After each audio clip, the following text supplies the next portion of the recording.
ఇంకెక్కడికి వచ్చేసరికి త్రిపుర సుందరి, ఈ షోడశి అంటారు ఈవిడ్ని. అసలు ఈవిడ ఇవ్వందంటూ ఏదీ ఉండదు. ఏంటంటే ఇహలోకంలో భోగం ఇస్తుంది, పరలోకంలో మోక్షం ఇస్తుంది. ఆవిడ ఏంటంటే అమ్మ అన్నమాట. అందువల్ల ప్రతి పిల్ల ఎప్పుడు ఏంటంటే వాళ్ళ లోపల అనుకునేసరికి ఆవిడ బయట మనకేం చేస్తుంది, ఇచ్చేస్తుంది. ఇచ్చేసి అంత హ్యాపీగా, అంటే తన పిల్లలందరూ ఆనందంగా ఉండడం మాత్రమే అమ్మకు కావాలి. అందుకనే ఆవిడ షోడశి అంటే ఏంటి, 16 తిథులు, అందుకే 16 అక్షరాలు ఒక్కొక్క తిథికి. చూడండి, పాడ్యమి, విధియ, తదియ, చవితి, పంచమి, అలా పౌర్ణమి, అమావాస్య వరకు మొత్తం 16 తిథులు.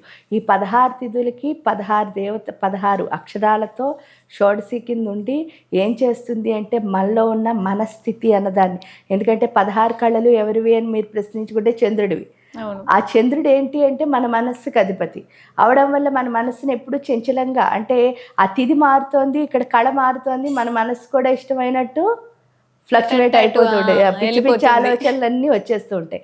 ఇక్కడ ఈ షోడశి పూజ చేయడం వల్ల ఏంటి అంటే 16 కళలు ఎప్పుడైతే మన బుర్రలో వస్తాయో, మన మనస్సులోకి వస్తాయో, ఆ చంచలత్వం పోయి నిశ్చలత్వం వస్తుంది.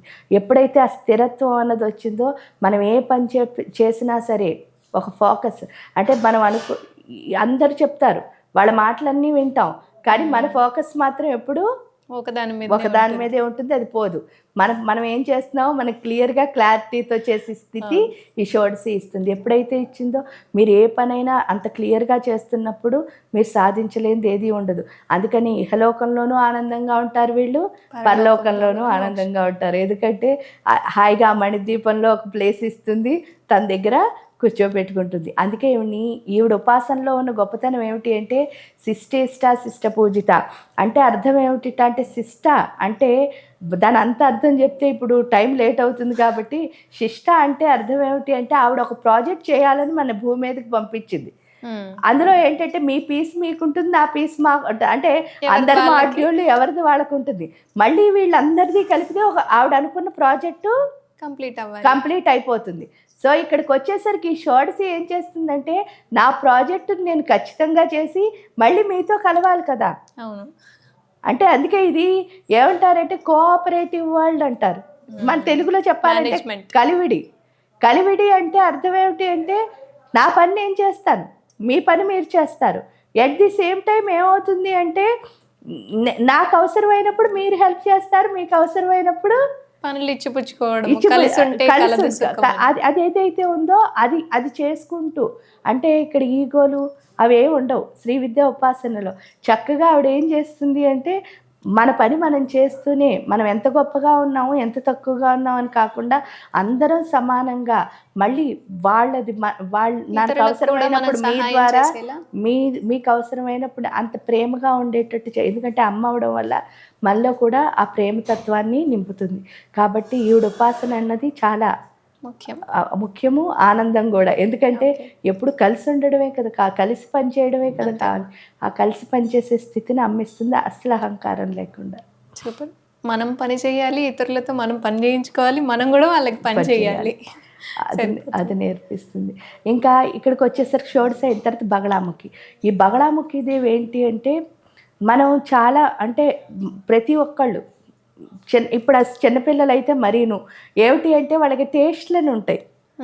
టేస్ట్లు అంటే అర్థం ఏమిటి అంటే, నాకు ఇది అంటే నేను కారంగా ఉంటే తింటాను, ఉప్పుగా తింటే ఉంటాను, లేకపోతే ఇలా తింటాను, ఇది ఒకటి స్వీట్ తింటాను, ఇదో టేస్ట్. ఇంకో టేస్ట్ ఏంటంటే ఇలాంటి బట్టలే కట్టుకుంటాను, ఈ బ్రాండ్ అయితేనే నాకు ఓకే, ఆ బ్రాండ్ నాకు నచ్చదు అసలు, లేకపోతే ఈ కలర్ ఇష్టం, ఆ కలర్ ఇష్టం లేదు, ఇలాంటి షూ అయితేనే వేసుకుంటాను, అలాంటి షూ వేసుకోను, నాకు నగలు ఇలాగే ఉండాలి, ఇలా పెద్దవిగా ఉంటే ఇష్టం, కొందరికి చిన్నవిగా ఉంటాయి. అలా మనకేంటంటే డిఫరెంట్ టేస్ట్లు. సింపుల్గా కొంతమంది, హెవీగా ఉండాలి కొంతమంది, ఇలా బోల్డ్ మంది. ఇవన్నీ ఏంటి అని అనుకున్నప్పుడు అవన్నీ ఏమిటి అంటే ఒక రకంగా మన లిమిటేషన్స్. ఎందుకు అని అంటే, మీరు కారం తింటాను అని అన్నారు, సపోజ్ నేను కారం ఒక్కటే తింటాను, నాకు కారం తప్ప ఇంకేమి ఇష్టం లేదన్నారనుకో, స్వీట్ టేస్ట్ ఎవరికి తెలీదు, నాకే తెలియదు, అంటే స్వీట్ తింటే కదా తెలుస్తుంది టేస్ట్ ఎలా ఉంటుందో. అంటే మనం ఒక దానికి లిమిట్ అయిపోయాము అంటే రెండో దాన్ని ఏం చేయట్లేదు, యాక్సెప్ట్ చేయట్లేదు. మనం అన్నిటినీ ఎంజాయ్ చేయాలి. మీకు ఒకటి నచ్చింది, ఆ నచ్చిన దాన్ని కొంచెం ఎక్కువ చేయండి, నచ్చని దాన్ని ఏం చేయొచ్చు, కొంచెం తక్కువ చేయొచ్చు, అసలు మానేయక్కర్లేదు. ఆ టేస్ట్ అది కాదు అన్నది ఎక్కడైతే వచ్చిందో మనం ఏం చేస్తున్నాం అంటే లిమిట్ చేసేసుకుంటున్నాం. అంటే ప్రపంచంలో ఉన్న బోల్డ్ అన్ని ఎంజాయ్మెంట్లని ఈ పిచ్చి టేస్ట్ కోసం మనం ఏం చేస్తున్నాం, వదిలేస్తున్నాం మొండితనంతో.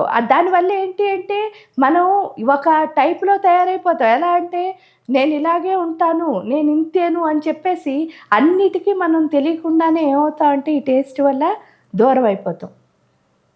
ఎందుకంటే నేను మొండిగా ఏదో మాట్లాడుతున్నాను అనుకో, కొన్ని రోజులు మాట్లాడతారు, ఆ తర్వాత ఏమనిపిస్తుంది, సరే నాకెందుకులే ఎవరితో గొడవ అని చెప్పేసి వాళ్ళు కూడా నెమ్మదిగా వెళ్ళిపోతారు. సో అది ఏదైతే ఉందో అంటే మనం రిస్ట్రిక్ట్ చేసుకునే స్థితి ఏదైతే ఉందో, అందుకనే ఆవిడ ఏం చేస్తుంది, నేలికను లాగుతూ ఉంటుంది. నేలిక లాగడం అంటే ఏమిటి, జహ్వచాపల్యాన్ని తీసేయడం. జహ్వచాపల్యం అంటే ఏంటి, టేస్ట్లు తీసేయడం. ఎప్పుడైతే టేస్ట్లు అన్నీ పోయాయో అప్పుడు అన్లిమిటెడ్, ఏదైనా చేయగలరు, ఎలా అయినా ఉండొచ్చు, హ్యాపీగా ఉంటాం అనమాట. ఎందుకు అని అంటే ఒక పని చెయ్యాలి అంటే, ఒక కార్యం ఏదైనా సాధించాలి అని ఒకళ్ళు అనుకుంటే ఫస్ట్ అన్నిటినీ త్యాగం చేయాలి. అంటే ఒకటి నిద్ర వదిలేయాలి, 2 తిండి వదిలేయాలి, మిగతా ఏవైనా అంటే ఆ టైం ప్రకారం నువ్వు ఏదైనా సాధించాలి అనుకున్నది ఏదైనా ఉంటే దాని మీద నువ్వు పెట్టడానికి చాలా వదిలేసుకుంటేనే నువ్వు చేయగలుగుతావు. అది వదిలేసుకోవాలి అంటే మన దగ్గర టేస్ట్ అన్నది ఉండకూడదు. ఎందుకంటే టేస్ట్ ఎప్పుడు మన ఏం చేస్తుంది, దేన్ని చెయ్యనివ్వదు. ఇక్కడికి వెళ్ళిన తర్వాత బగళాముఖి సాధనలో అది అర్థమవుతుంది. అది ఎప్పుడు అర్థమైందో మనం అన్లిమిటెడ్గా ఎదగడానికి బగళాముఖి దేవి అవకాశం ఇస్తుంది. అంటే లిమిట్ నుంచి లిమిట్లెస్ స్టేట్కి వెళ్ళడం అన్నది బగళాముఖి వల్ల తెలుస్తుంది. ఇంకా మాతంగి అన్నిటికంటే చాలా ఇంపార్టెంట్ లైఫ్లో ఏంటంటే కమ్యూనికేట్ చేయడం. ఏంటి అంటే మనకి జ్ఞానం తెలియడం వేరు, తెలుసున్నది చెప్పడం వేరు, చెప్పింది అందరికీ అర్థమయ్యే భాషలో చెప్పడం వేరు. ఎందుకంటే ఒక శ్లోకం ఉంటుంది, ఆ శ్లోకాన్ని శ్లోకంలో చదివారనుకోండి పాపం ఎవరికి అర్థమవుతుంది, ఎవరికి అర్థమవుదు. గీతలో చెప్పినవన్నీ సత్యాలే, కానీ గీతను అలా చదివితే ఎవరికైనా అర్థమవుతుందా, కాదు. ఆ విద్య తెలిసిన వాళ్ళు అది చెప్తే కనుక వాళ్ళకి అర్థమవుతుంది కదా. అంటే అర్థం ఏమిటి అంటే ఆ రోజు అర్జునుడు ఉన్న స్థితికి కృష్ణుడు చెప్పిన స్థితికి వాళ్ళిద్దరు గొప్పవాళ్ళు కాబట్టి. కానీ సామాన్యులు మళ్ళాంటి వాళ్ళకి ఎలాగ అర్థమవుతుంది, అర్థం అవుతుంది. ఎందుకంటే అసలు ఏమీ తెలియదు. తత్వం అర్థం చేసుకోవాలి అంటే, అది అర్థం చేసుకునే స్థితికి మనం ఎదిగించాలి అంటే, అందుకనే మన భూమి మీద బోల్డంత మంది గురువులు ఏం చేస్తున్నారు అని అంటే చక్కగా మనకు అర్థమయ్యే భాషలో.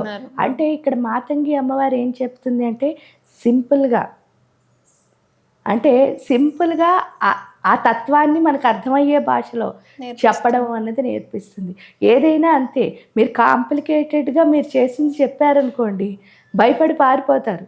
మీరు చెప్పించింది జ్ఞానమే అదైనా, కానీ ఎవరికి భయం. అదే మీరు సింపుల్గా చెప్పారనుకోండి ఆ జ్ఞానాన్ని, అందరూ ఏం చేస్తారు, కొంత ఎక్కువ మంది నేర్చుకుంటారు.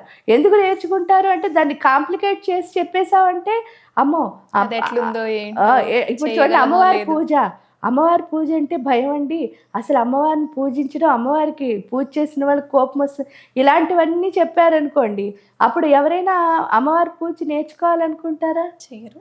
కానీ అమ్మ అంటే ఏమిటి, అమ్మే కదా. అమ్మ అంటే ప్రేమ. చక్కగా మనం వెళ్తే దగ్గరికి తీసుకుంటుంది. ఇలా మనం ప్రేమగా చెప్పామనుకో వాళ్ళు ఏం చేస్తారు, ఇంకొంతమంది అవును నిజమే కదా అమ్మ అంటే అని చెప్పేసి అమ్మకి దగ్గర అవ్వడానికి ట్రై చేస్తారు. మనం ఏంటి అంటే జ్ఞానానికి ఎప్పుడు దగ్గర అవ్వడానికి వెళ్ళాలి అంటే మనకి అది ఎంత సింపుల్గా ఉంటే అంత ఈజీగా అర్థమవుతుంది, వెళ్ళగలుగుతాం. తత్వాన్నే సింపుల్గా చెప్పడం, ఆ జ్ఞానం సింపుల్గా చెప్పడం అన్నది మాతంగి ఉపాసనలో ఆవిడ కమ్యూనికేషన్ లేకుండా ఎవరం ఈ సృష్టిలో మంచిగా బతకలేం. కాబట్టి ఆవిడ లేకపోతే మనకి మనుగడ ఉండదు, మాతంగి లేకపోతే మనుగడ ఉండదు. ఎందుకు అంటే ఆవిడ మాట్లాడించకపోతే మన గొంతులోంచి ఒక్క మాట కూడా రాదు. ఈ గొంతులో ఆవిడే ఉండి, అందుకే ఆవిడ దగ్గర ఒక చిలక కూడా ఉంటుంది. అదేమిటి అంటే ఓనర్ ఏం చెప్తే చిలక అది పలుకుతుందిట. మాతంగి ఉపాసకుడికి గొంతులో మాతంగి ఉండి ఏం చేస్తుంది, ఆవిడే పలికిస్తుంది. అది ఇక్కడ మాతంగి ఆవిడ లేకపోతే అసలు ఎవరు ఏం చేయలేరు. ఎందుకంటే మనం ఏం చెప్పాలన్నా కమ్యూనికేషన్ అన్నది చాలా అవసరం. ఇంకా కమలాత్మిక ఏంటి అంటే కమలమే ఆత్మగా కలది. అంటే ఏంటి అంటే ఈవిడ కమలం అంటే మన లోపల 7 పద్మాలు ఉన్నాయి కదా, ఆ 7 పద్మాలు ఎంత ఇంపార్టెంటు. ఒక్కొక్క దాన్ని ఓపెన్ చేస్తే మనకి ఏ విధమైన జ్ఞానం వస్తుంది, ఆ లోపల ఉన్న నిధులు ఏమిటి అన్నది మనం అర్థం చేసుకునేటట్టు చేసి ఆ నిధులన్నిటినీ బయటకు తీయించడం. అంటే మన లోపలే ఇంత నిధి ఉందని మనకి తెలియదు ఇప్పటివరకు. అవును. అంటే మనం చెయ్యగలము, చేస్తాము అనేది కూడా ఆ ధైర్యము, ఆ కాన్ఫిడెన్స్ అనేది రావాలి. అది ఎవరిస్తారు అంటే మాతంగా. అది ఎలా ఇస్తుంది అంటే పూర్తిగా ఆత్మశక్తిని పెంచడం ద్వారా మనోధైర్యాన్ని ఇస్తుంది. ఎప్పుడైతే మన మన మనస్సు ధైర్యం అయిందో ఇంక శరీరంకి ఏం భయం ఉండదు.